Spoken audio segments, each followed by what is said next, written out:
வரும். வாயில சொன்னா இறங்க மாட்டான். கடிக்கிறடா கோபாதி பைய. அடுத்த பண்ண பக்கத்துக்கு முன்னாடி நம்ம சேனல் சப்ஸ்கிரைப் பண்ணிங்கம்மா. அப்படியே பக்கத்தில் இருக்கிற பெல் பட்டனை கிளிக் பண்ணி அதில் ஆளுன்ற பட்டனை அமைக்க வச்சுக்கிங்க. அப்போ தான் நம்ம போகிற அடுத்த வீடியோ உங்களை தேடி விடையிறோம். மறக்காம வீடியோக்கு ஒரு லைக்கை போட்டுருங்கப்பா.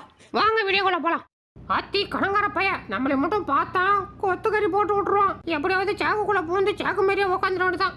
ஐயோ, ஒரு 50 ரூபா கடனை வாங்கி எதுக்குள்ளலாம் போற வேண்டியது இருக்கு. அப்படியே உட்காந்து மினிக்கே வந்து அந்த கிளம்பினோட தான். அஜிஜா போச்சுடா. என்னடா பாக்குற? அப்படியே அடிச்சனா? ஏக்கா சும்மா இருக்கா? அதெல்லாம் முடியாது, மறுபடியும் அடிப்பேன். ஐயா சொன்னா கேட்க முடியாது. அங்க வாயா, பக்கத்துல வா. என்ன அடிக்கிற? அடிச்சா வலிக்கிற மாதிரி அடிக்கணும். என்ன மாதிரி? செல்லகுடி, செல்லகுடி, இந்த சாப்பிடு. ஏது மாமா சாப்பா? ஓனர் போய்